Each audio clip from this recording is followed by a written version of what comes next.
I do not fear death. Not in my day-to-day life. I'm still young, I guess. 28 years old. But there are still moments when it hits you. The panic. The terror. The reality of death. I remember, I was 6 years old. I was at my house when my mother and my aunt came home, and I noticed they were both crying. At the time I didn't know what had happened, and then later they told me that my great-grandfather had passed away. I did not cry. I did not understand what had happened. Another 6 years later, my great-grandmother passed away. And somehow I still did not cry. Nobody lives happily ever after, child. We all just live until we don't.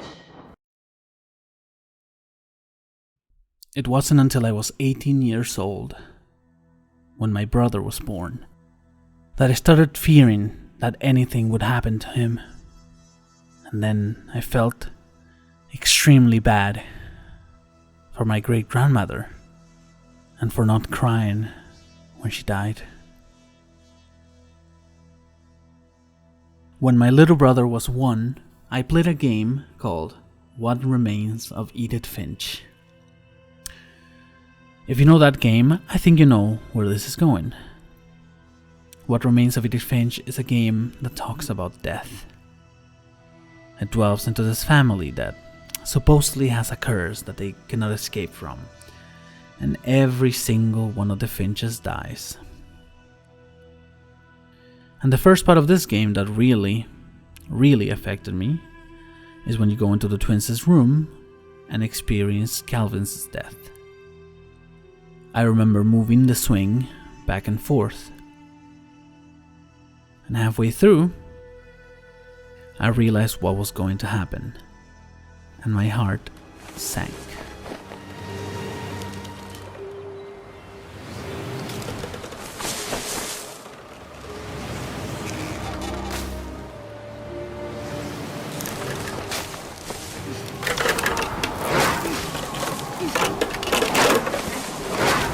The day he made up his mind to fly, and he did.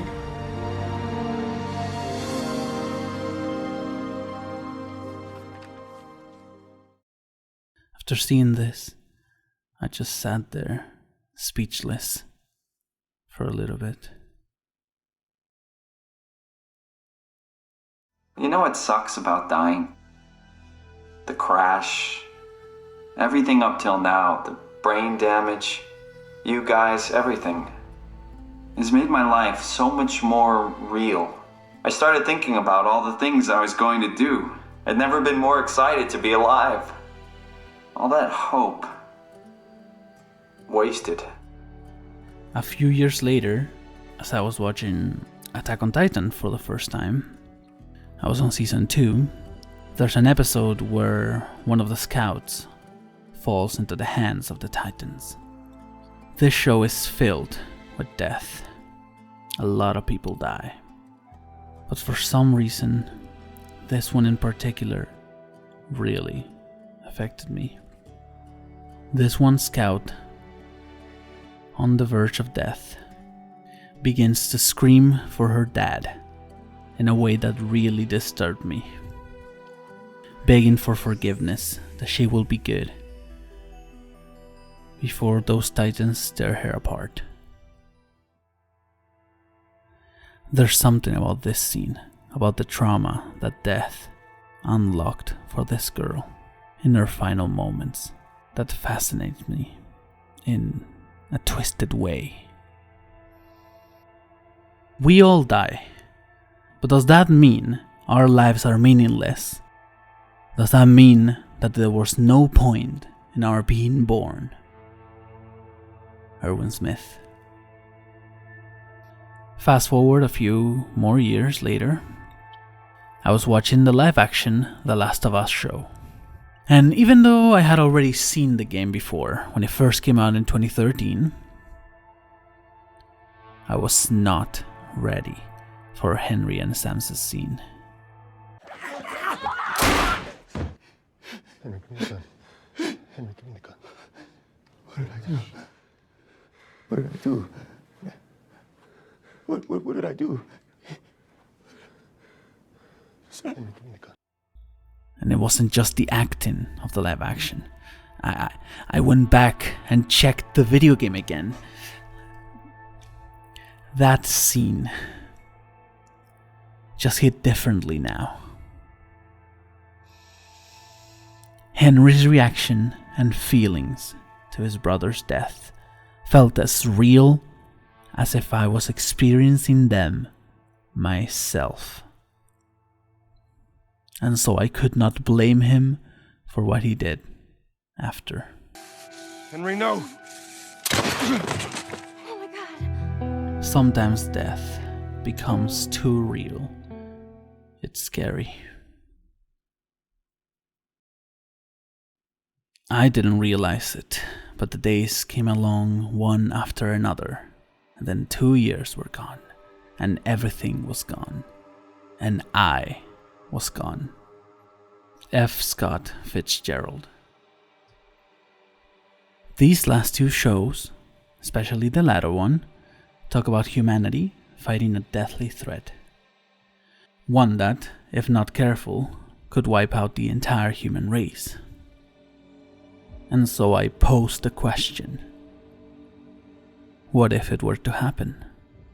What if, as a species, we were to go extinct? That would be the final death of us, that is. 2020 to 2023 proved that we are not ready for everything, and we are one wrong step from falling, from annihilation, from death, for real.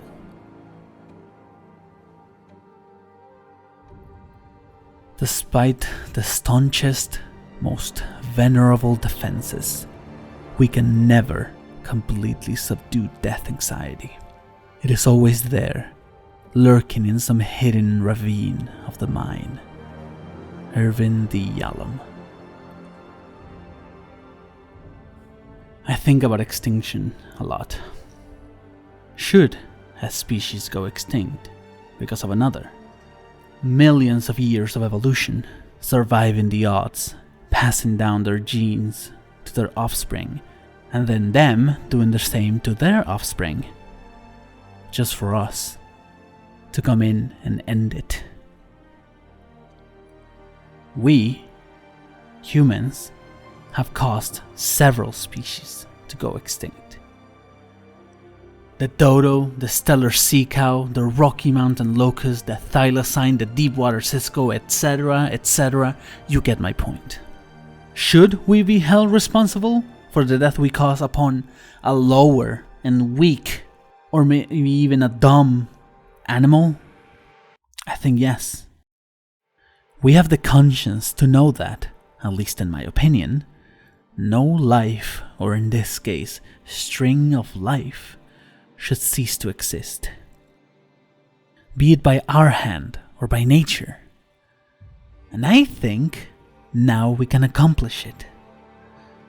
Now that we have the technology and the hindsight, we should do whatever it is in our power to prevent permanent death upon future species, upon future lives.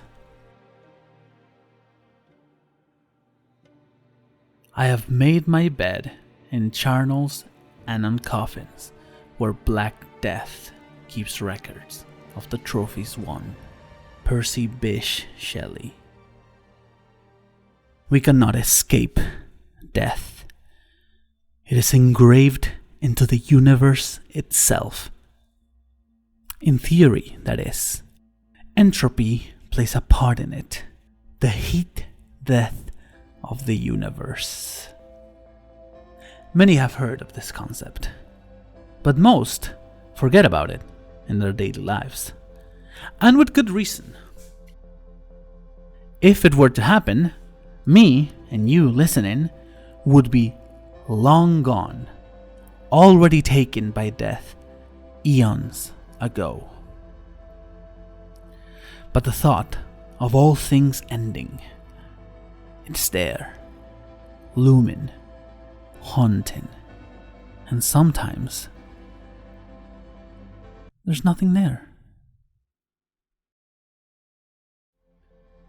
It is tempting to wonder if our present universe, large as it is and complex though it seems, might not be merely the result of a very slight random increase in order over a very small portion of an unbelievably colossal universe, which is virtually entirely in heat death. Perhaps we are merely sliding down a gentle ripple that has been set up, accidentally and very temporarily, in a quiet pond, and it is only the limitation of our own infinitesimal range of viewpoint in space and time that makes it seem to ourselves that we are hurtling down a cosmic waterfall of increasing entropy, a waterfall of colossal size and duration.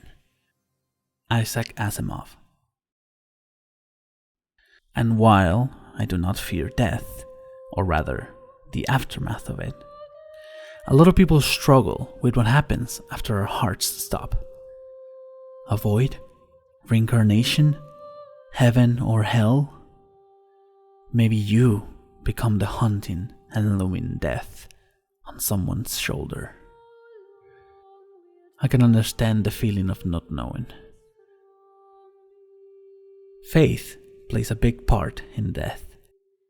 Some people who die of old age even welcome death, as it is the way to finally meet their God.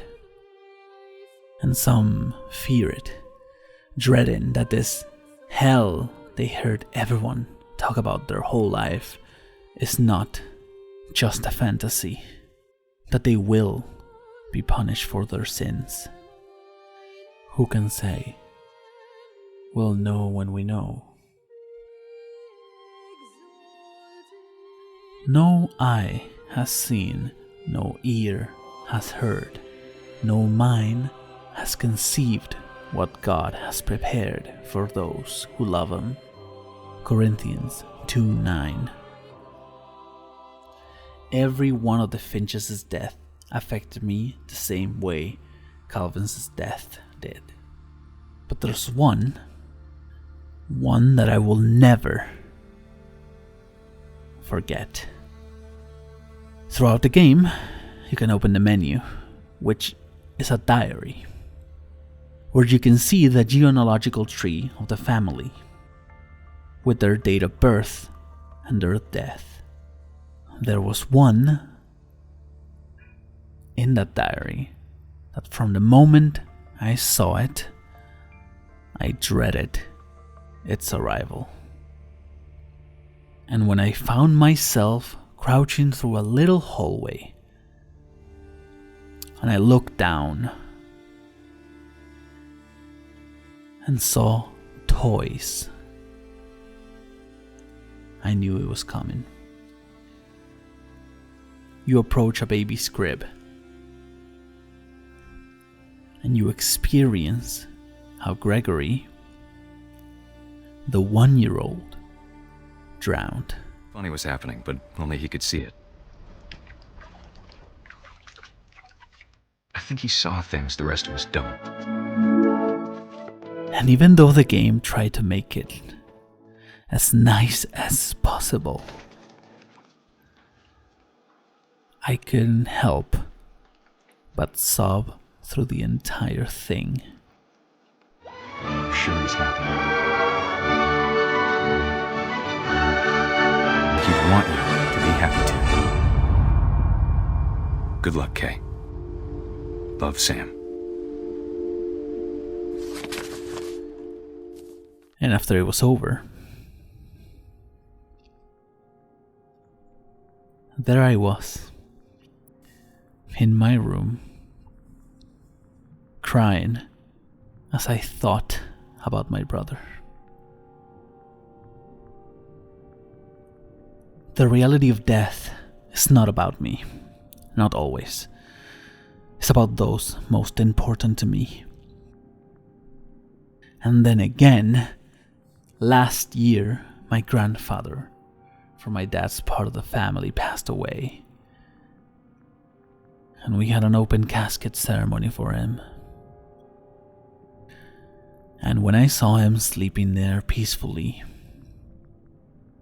I still did not cry.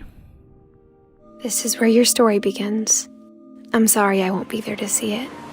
It's a lot to ask, but I don't want you to be sad that I'm gone. I want you to be amazed that any of us ever had a chance to be here at all. Good luck.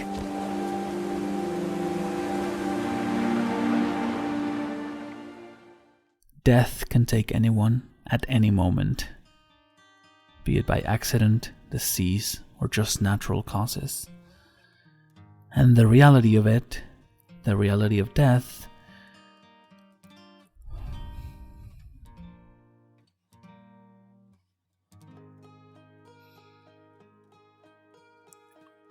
there is no reality.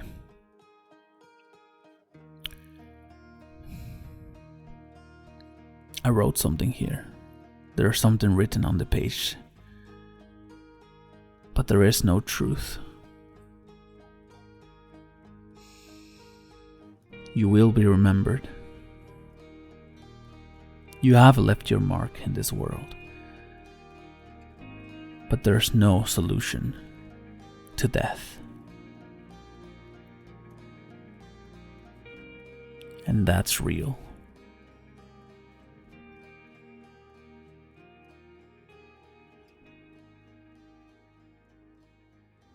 The end does not fear its own cessation, for it is the certainty and promise of all life, however strange, that it will one day finish, and that includes its own stark existence. It shall be the last, and when the universe is silent and still forever, it shall perhaps, in that impossible moment before it vanishes, finally be satisfied.